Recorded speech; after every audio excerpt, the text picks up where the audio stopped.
जय श्री कृष्ण। अमल की एकादशी व्रत कथा। राजा मानधाता बोले कि हे वशिष्ठ जी, यदि आप मुझ पर कृपा करें तो किसी ऐसे व्रत की कथा कहिए जिससे मेरा कल्याण हो। महर्षि वशिष्ठ जी बोले कि हे राजन, सब व्रतों से उत्तम और अंत में मोक्ष देने वाले अमल की एकादशी के व्रत का मैं वर्णन करता हूँ। ये एकादशी फाल्गुन माह के शुक्ल पक्ष में होती है। एक वैदिश नाम का नगर था जिसमें ब्राह्मण, क्षत्रिय, वैश्य और शूद्र चारों वर्ण आनंद सहित रहते थे।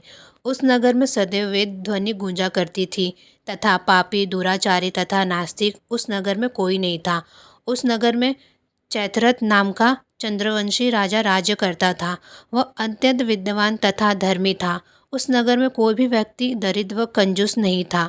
सभी नगरवासी विष्णु भक्त थे और आंवला, वृद्ध, स्त्री, पुरुष एकादशी का व्रत किया करते थे।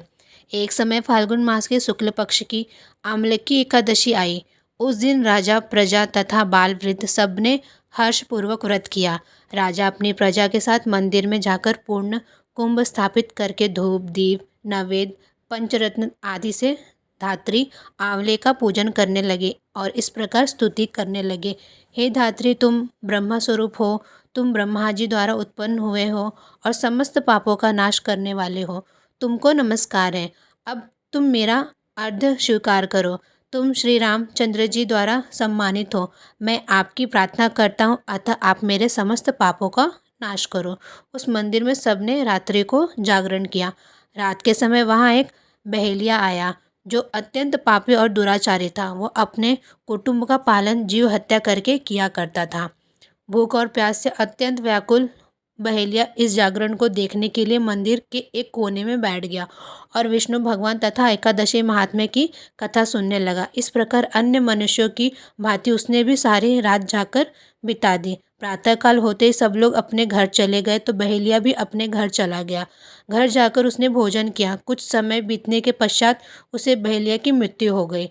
मगर उस आमलकी एकादशी के व्रत तथा जागरण से उसने राजा विदुरथ के घर जन्म लिया और उसका नाम वसुरथ रखा गया। युवा होने पर वह चतुर्गिनी सेना के सहित तथा धन्य धान से युक्त होकर 10,000 ग्रामों का पालन करने लगा। वह तेज में सूर्य के समान, कांति में चंद्रमा के समान, वीरता में भगवान विष्णु के समान और क्षमा में पृथ्वी के समान था। वह अत्यंत धार्मिक, सत्यवादी, कर्मवीर और विष्णु भक्त था। वह प्रजा का सम्मान भाव से पालन करता था। दान देना उसका नित्य कर्तव्य था। एक दिन राजा शिकार खेलने के लिए गया। देवयोग से वह मार्ग भूल गया और दिशा ज्ञान न रहने के कारण उसी वन में एक वृक्ष के नीचे सो गया।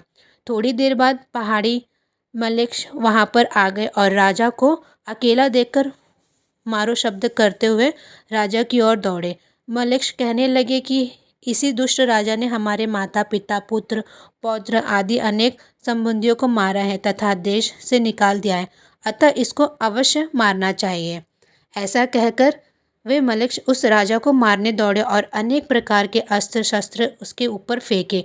वे सब अस्त्र शस्त्र राजा के शरीर पर गिरते ही नष्ट हो जाते और उनका वार पुष्प के समान प्रतीत होता।